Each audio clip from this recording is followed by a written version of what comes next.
Fantastic day, everyone.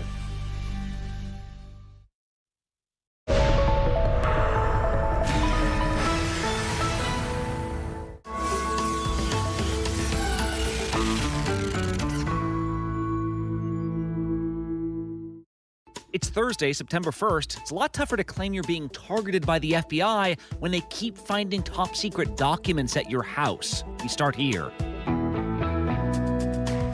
A court filing from the DOJ makes its most serious claim yet. Somebody was not telling the truth. Was someone at Mar-a-Lago actively concealing a trove of classified material? The COVID booster we've been waiting for could be available in a matter of days. The upgrade that we saw this week, it could indicate what we might see in the years to come. Our medical team has answers to your questions. And is Hell Week causing more recruits to fall from grace? How could a medical team not see my son spitting up blood, barely able to walk? One mother asks, what good is Navy SEAL training if you need performance-enhancing drugs just to survive? From ABC News, this is Start Here. I'm Brad Milkey. You probably heard that late Tuesday night, the Department of Justice filed this extraordinary document outlining its search of Mar-a-Lago several weeks back. Our team was studying this into yesterday morning. So here's what you need to know about it. First of all, from the moment this raid was revealed by former President Trump, he has portrayed himself as a victim of an overzealous investigation, right? In his telling, he was happily complying with a bureaucratic document search. Everything is going fine. Well, then the FBI suddenly barges in and violates his privacy. That is the narrative that was immediately embraced by his most ardent supporters. Nothing to see here but a biased deep state. The Trump team is hoping that there can be inserted into this process somebody who will slow this process down. The second thing you need to know is, more than 2 weeks after this raid, Trump's legal team puts forward a legal argument that the feds should not get to sift through these documents without a special master granting them access. If you're at the DOJ, that is the opposite of what you want. For one, there's national security documents here, so you want to know they're safely in the government's hands. Two, this would hinder your ability to do a criminal investigation. So, judge takes this argument and asks the DOJ to give a counter-argument. That's where Tuesday night comes in, because instead of filing a narrow document saying, we really don't think you need a special master, or instead of saying, you really don't need to worry about attorney-client privilege, we're taking care of that, the DOJ instead goes scorched earth. In its strongest rebuke yet, the Justice Department alleges former President Trump and his legal team likely obstructed their federal investigation. In this filing, DOJ lawyers tell the judge that President Trump's lawyers are telling a false story about how all of this went down. And over the course of 36 blistering pages, they describe details we have not heard so far and how they say some of the nation's most sensitive documents were kept from them for a matter of months. Let's walk through it now with ABC's chief legal analyst, Dan Abrams. Dan, straight up, how bad is this for former President Trump? Well, let's separate out the court of public opinion from the court of law. In the court of public opinion, it's terrible for him because he has gone out publicly and suggested that he's been incredibly cooperative and that he told them that they could do what they needed to do, et cetera. And that, according to this document, was certainly not the case. This documents in very specific detail how the authorities tried to get these documents, for how long, how many extensions they had given, a grand jury subpoena, and somebody was not telling the truth about these documents. And so that's not helpful at all when you read it. The legal question is a separate one. Is there a case that could be made? Absolutely. Based on the words of more than one statute, based on simply what's in this document and previous documents, the search warrant, et cetera. But that doesn't necessarily mean that a case will be brought by the Department of Justice. Well, and can you just help me understand kind of the timeline that now the DOJ is laying out here? Because they're using phrases like concealed, that documents were concealed from them over a matter of, they say, months. And according to this filing, they're sort of claiming like they've got the goods on that. Like, what sticks out to you here? So it's not just the FBI. Remember, it's also the National Archives. And they had been asking for certain documents for many months in 2021. And they were getting frustrated. They weren't receiving them, et cetera. Finally, in January of 2022, they received 15 boxes of documents. they inform the next month the president's attorneys that they're going to be turning over these documents to the FBI, presumably because, of course, there was classified information in there. The FBI has now reviewed the documents in mid-May. They see how many classified documents they were in there, and they issue a subpoena. The Trump team asked for a couple of extra weeks. They give them a couple of extra weeks to respond to that subpoena and turn over any additional documents they have, right? So negotiation occurs, hand over documents, another now round, but this time with a subpoena, and they hand over about 38 documents. And they don't allow the FBI to look in boxes that are in the storage area. So the FBI gets information that, again, they didn't get all the documents. And there are some really highly classified documents here. And so that is what leads them eventually to go and execute the search warrant. And they were right. I mean, that's the problem for the former president is if the classified documents hadn't been there, right? And it had been this situation, we got evidence, but they weren't there. The evidence was there. They got and they got more than twice as many classified documents in the search than in response to the subpoena. So there is no doubt that somebody in the president's orbit was either intentionally or otherwise trying to prevent the government from getting back these documents, and the government makes it clear they believe it was intentional.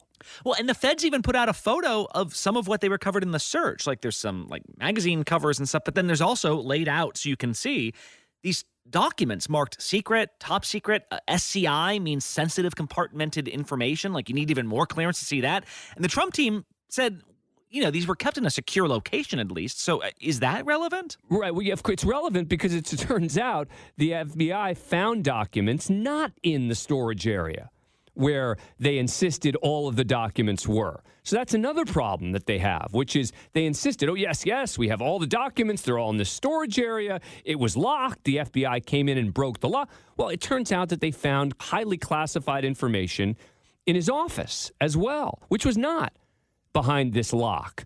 So there are just a lot of practical problems here in terms of what they found for the former president. Well, and Dan, then at the end of all this, to me, there remain like two big branches that we still don't really have all the answers on. One of them is just what would President Trump be doing with these documents? Like if he knows he's not supposed to have them, why on earth would he be holding them like this? That's one branch. I assume you can't help me with that because you haven't chatted with the president about it. But the other branch is, and you kind of mentioned it earlier, was the DOJ just trying to get these documents back? Was that the point of all of this? These are really sensitive documents. Or now that you've seen this filing, does it look like the government is laying the groundwork for prosecuting a former president? I can tell you this. They definitely wanted number one, for sure. Mm-hmm. They wanted to get these documents back. They wanted to get them back to a secure location. In the filing, they even made the point that some of the FBI agents had to get additional clearance to be able to even look through some of these documents because they were so highly classified. Wow. So that's definitely true. On question 2, do they want to file charges? Look, that becomes a real question for Merrick Garland. He's going to have to singularly decide. And as much as people would like to say, oh, he's just like everybody else, everyone's got to be treated the same, when you're talking about the former president, it isn't the same. It isn't the same in terms of why he'd have certain documents. It isn't the same in terms of the power of declassification, at least while he's president. Right. And there are a lot of factors that have to go into a decision like that. And Garland is simply going to have to decide, does he want to do it? Because remember, an indictment doesn't mean a conviction. Sure. Think about that, right? He gets indicted, and then either the case falls apart legally, or there's a hung jury, or there's an acquittal. And suddenly, a lot of the same people who were saying, they've got to indict might be saying, maybe this wasn't worth it. So the Department of Justice is going to have to think long and hard about this, and I'm sure that they will. All right, Dan Abrams, thank you so much. My pleasure. Next up on Start Here, Omicron's been with us for nearly a year. Well, you could finally have an Omicron-specific booster by the weekend. We're back in a bit. This is ABC News Live. The crush of families here in Poland. At refugee centers. In Putin's Russia. On the ground in Ukraine. Close to the front line. Here at the White House. Destructive Cat 4 storm. Here along I-5. Boston is in the bullseye. Let's go. We made it. ABC News Live, America's #1 streaming news. Anytime, anywhere. Streaming 24/7 straight to you for free. Thank you for making ABC News Live America's #1 streaming news. Bring them on. If only there was a place in the morning to start my day. With a smile, somewhere to help me get in the know. A place as spectacular as, well, me. I think we might know a place, right, guys? Bring your friends. Oh, wait, there is. Good morning, America. GMA, 7A, every day. Boom, boom, boom. Good morning, Michael. Good morning, Robin. Good morning, America. How are you? Boom. Now that's how you start your day, people. All right, here we go. You ready? Let's do it. Yes, it's the show America wants and America needs right now. This is What Would You Do? Let's go. How are you? Can I hug you? Yes. So what will you be watching Saturdays on ABC News Live? What would you do? Hey, I guess I just found out. The What Would You Do Marathon, 12 to 6 Eastern, every Saturday on ABC News Live. My favorite show. ABC News, America's #1 news source.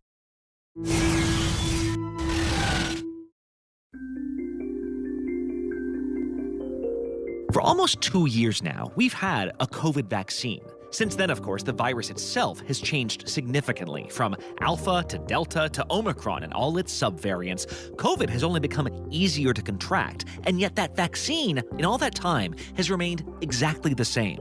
Well, yesterday, for the first time in 2 years, the FDA signed off on an updated shot, a booster shot. The FDA approving the shots, which are designed to target the original coronavirus plus the highly contagious BA4 and BA5 variants. And that could be in use as soon as the coming days. Sony Salzman is with our medical unit. Sony, this was even sooner than we were told a few months ago, right? Tell us about this booster. Yeah. Hey, Brad. So agree. Yesterday was a big day. Today is also going to be a big day.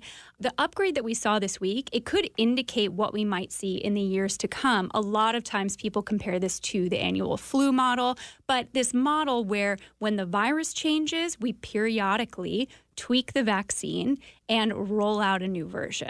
The updated boosters contain the same basic ingredients as the original COVID-19 mRNA vaccines, but are modified to target the circulating Omicron variant BA4 and BA5, as well as the strain that was included in the original vaccines. So that's what is happening this week. Next steps.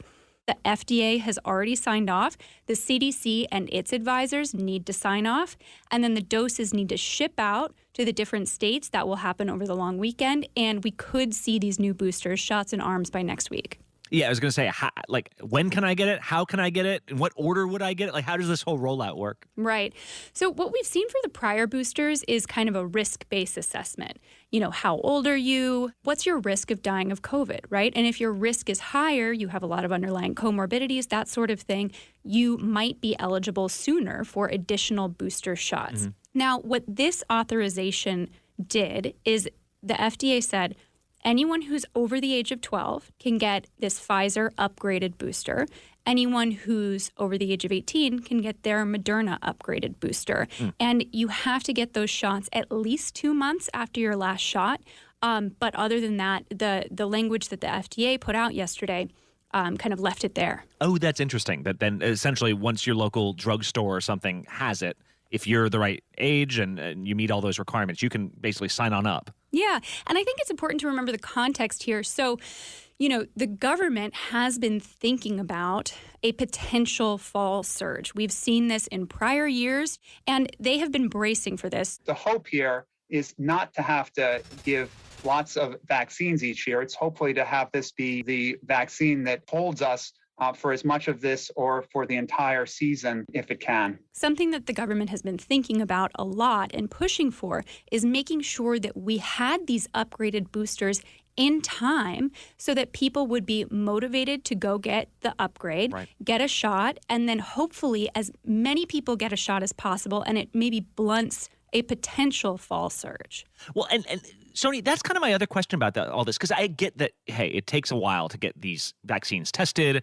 to do all the trial groups, to get it all approved by the bureaucracy. But during these months, there's been this chance that another subvariant comes along. So I guess I'm wondering, say somebody can get this shot finally in September, how effective would it be compared to the old one? And what would happen if like BA6 or BA7 or BA8 comes along? Yeah, I mean, that's a huge risk, Brad. So, honestly, the truth is that we don't know how effective the BA4 and BA5 specific boosters are going to be, because if we waited for the weeks and maybe months it would take to stand up clinical trials and do those tests, we might see the next variant anyway. We're taking from the flu shot handbook, where we're trying to match a vaccine to what we expect the dominant variant will be.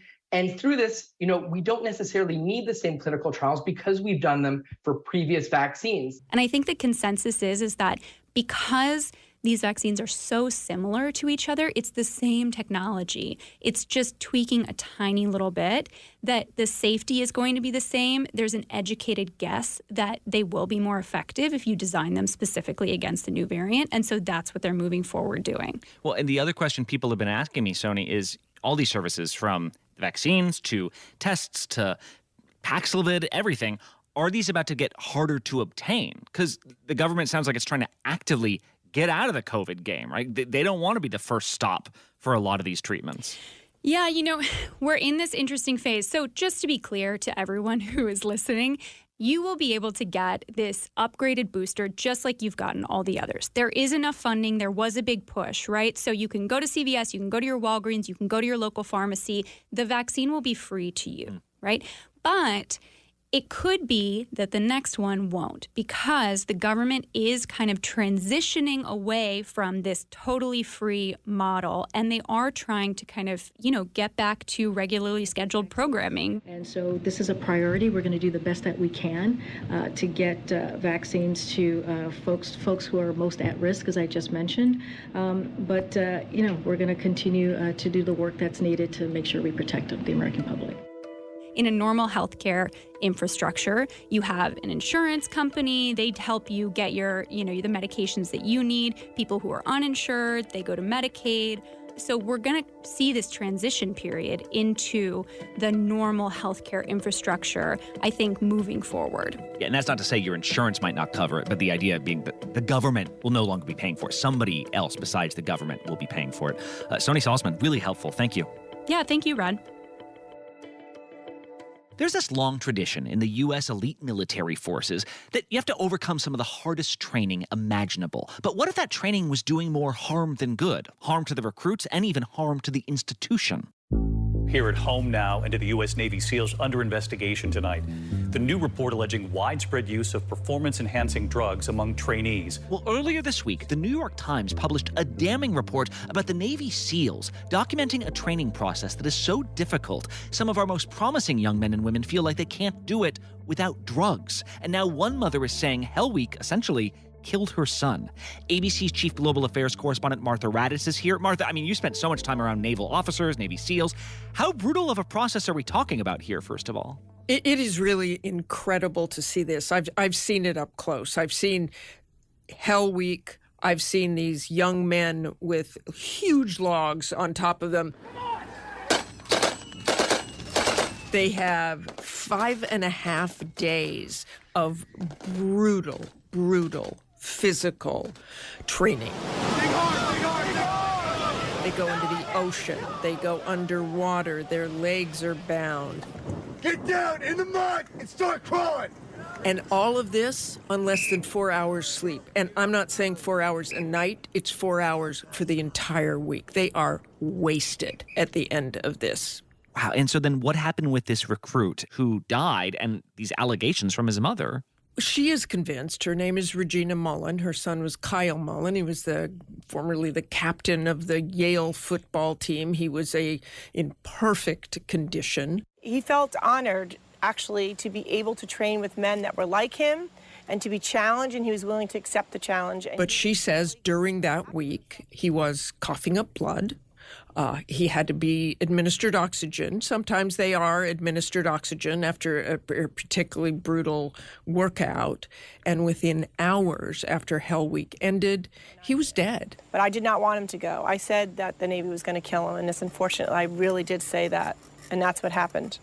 The autopsy basically says in those hours he coughed up blood continually, that he was in a wheelchair. His friends were wheeling him around to help him with his basic needs, and he died. Now, they tried, according to the Times, to call the SEAL medical unit. No one answered. So they had a civilian ambulance come and get Kyle. Now, his mother, a registered nurse, is convinced he died because he didn't get proper medical attention. Because even though he was coughing up blood and needed oxygen, the medics cleared him to continue with this absolutely brutal training. And how could a medical team not see my son spitting up blood, barely able to walk, edema throughout his entire body, and go home? When I, over the phone, across the country, can tell that my son couldn't breathe. What the New York Times found is that while the Navy was investigating Kyle Mullen's death, and the investigation is not over, but while they were investigating it, they found in his car, according to the Times, they found syringes, and they found performance-enhancing drugs, such as steroid use, something that will give them more physical vigor. That's the kinds of things that they say some of these recruits were using. He found out about the men doing steroids and HGH, and I was not happy about that, of course. He felt that he may have to do it to get through Hell Week. Regina Mullen says her son was tempted to use that to try to get through Hell Week, and that others were encouraging him to do that, but she claims he never did it, and his death was not tied to drug use thus far. The autopsy said he died from pneumonia. He said it was a lot of money, and he didn't have the money. I wasn't going to fund it. He never had to do that before in his life. Why start now? But what the investigation also found, according to the Times, was 40 of those candidates, 40 of them, who either admitted to using performance-enhancing drugs or they tested positive in some way for those drugs. So that is a huge problem. If you have a course that's so hard that people, as you said, think they can't get through it without this, you got a real problem, and you got an ethical problem, too. Well, and that's sort of the bigger issue here, Martha, right? Is obviously this death will be with that family forever. But I'm thinking about the rest of the institution going forward. The washout rate for Navy SEALs is incredibly high. Like, it's a tiny fraction of people that actually make it through this training. If the ones that are making it through, if among them are people willing to abuse drugs to do it, are those the recruits you actually want? Like, could this be shaping our elite forces? You absolutely don't want those recruits. And certainly those 40 people were booted out because they used supposedly those performance-enhancing drugs. Right. You don't want that as an institution. It is an ethical, moral question. It's cheating. And you don't want cheaters on your team. You don't especially want cheaters on your team when it is a life and death situation. If you are in a combat situation, if you are on a raid, it is just bad for the institution, and it's something the Navy is going to look into further. All right, Martha Raddatz, thanks so much. You bet, Brad. And one last thing. It's officially September. Many Americans won't be dipping their toes in the ocean again this year. But one feeling you never miss is that feeling of floating around and then suddenly being tangled in seaweed. This was all pristine white sand everywhere. Well, now just imagine being tangled in acres of the stuff. Now, brown goo. People are like, come on, it's seaweed. It's always been around. That's ABC's chief meteorologist, Ginger Zee, who heard that in resort towns across the Caribbean, seaweed is seeing an unprecedented rise. So she bravely, reluctantly went to the U.S. Virgin Islands. So this stuff isn't only unsightly and stinky, but it can actually impact sea turtles. This is a different seaweed than just the seaweed that everybody always sees. It used to kind of stay in place. In the last decade, it has been sneaking out. This has become a huge problem for areas that rely on tourism. Mexico, the Caribbean, the seaweed is now proliferating in parts of Florida, and this is not your average seaweed. It's called sargassum. I mean, it feels like a little harder than seaweed. It's got these little bubbles in it. It stunk, it got in the way, you know, it kind of affected my whole day. Smelling like sewer. Thank you. It feels and smells like rotten eggs and that you're stepping on something that is not comfortable. I wouldn't call it, it's not something I want to just sink my toes into, that's for sure. But it's not just about stinking up ritzy beach towns. It's quickly begun choking off entire communities. In the Virgin Islands, seaweed has begun piling up so high it's starting to clog pumps at desalinization plants, meaning islands surrounded by seawater suddenly can't get fresh water. It's shading coral, so that can kill coral. It is acidifying the ocean, especially near shore, so they've had large fish kills. It's toxic to humans, they're finding, especially if you have respiratory issues. Some of it has heavy metals in it, like arsenic. So when it dries out, it can be very flammable and really bad to be around. So what accounts for 24 million tons, that's right, tons of seaweed found blanketing the Atlantic earlier this summer? Scientists aren't entirely clear what's driving the rise, but the first reason given is higher and higher water temperatures. Even if drastic climate measures are taken, that won't change overnight, leaving the question, what do you do with all this seaweed? The other problem is all of these islands, they don't have landfills that are open anymore. Most of them are at capacity, so they don't want to take it. And then on top of that, if you do let this stuff dry out and say they took some and put it on top of a landfill, it becomes highly flammable and can have arsenic and heavy metals in it. So it could be really bad if it burned. And then I got a lot of tweets today and people were saying, yeah, but that means you can make fuel out of it. That's one of the solutions that people are trying to look into. Could we make fuel out of it? Wait, is that a real thing? Oh, yeah. Could we make fertilizer? There's one company that wants to make bricks to build homes out of it. There's another one that's making skincare. So next time you freak out when you brush past some weeds underwater, just remember, eventually, we might all need to embrace them. Nothing on earth has ever gotten my heart rate going faster than some unexpected seaweed. Like in that moment, I truly wish it was a shark. At least a shark doesn't cling to your leg unless you're really unlucky. Start here tomorrow. Hit that follow button for a new episode every morning. I'm Brad Milkey. See you tomorrow.